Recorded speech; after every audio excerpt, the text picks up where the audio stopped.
सर्वांना नमस्ते. तर पवित्र पोर्टल शिक्षक भरती संदर्भात एक महत्त्वाची अपडेट आहे.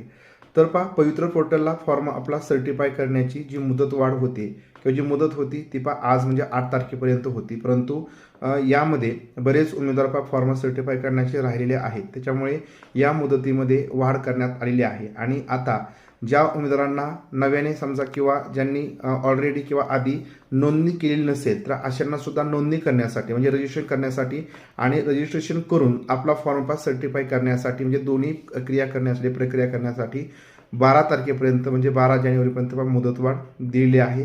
त्याच्यामुळे तुम्ही या मुदतीमध्ये आपला फॉर्म भरून सर्टिफाय करू शकता. तसेच जर तुमच्या फॉर्ममध्ये काही चुका किंवा काही मिस्टेक असतील किंवा काही कागदपत्र तुम्ही अपलोड केली नसतील आणि ती कागदपत्र तुम्ही आता नव्याने काढलेली असतील किंवा तुमचं NCL EWS निघालं नसेल ते तुमचं आता निघालं असेल तर आणि तरी तुम्ही तुमचा फॉर्म सर्टिफाय केला असेल तर तुम्हाला आता या काळामध्ये तुमची डॉक्युमेंट्स या ठिकाणी घेऊन किंवा ठिकाणी ते उपलब्ध करून तुमचा फॉर्म अनसर्टिफाय करून ती सगळी डॉक्युमेंट तुम्हाला पुन्हा एकदा अपलोड करून फॉर्म सर्टिफाय करता येईल.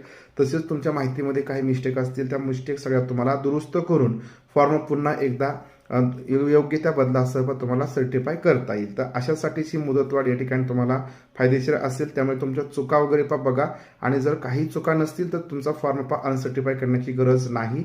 फक्त काही दुरुस्त्या असतील तर त्या दुरुस्त्या बारीक सारीक काही दुरुस्त्या असतील तर त्यासाठीच फक्त फॉर्म अनसर्टिफाय करा, अन्यथा फॉर्म अनसर्टिफाय करू नका. चुका असतील तर आणि तरच करा. आणि जर तुमचा फॉर्म पूर्णपणे भरायचा राहिला असेल तर तो तुमचा फॉर्म योग्य प्रकारे भरून फॉर्म तुम्ही वेळेत सर्टिफाय करा. तर अशा प्रकारची माहितीपूर्ण व्हिडिओज पाहण्यासाठी चॅनल तुम्ही सबस्क्राईब केलं, चॅनल सबस्क्राईब करा. भेटूया आपण पुढील व्हिडिओमधून. तोपर्यंत सर्वांना धन्यवाद.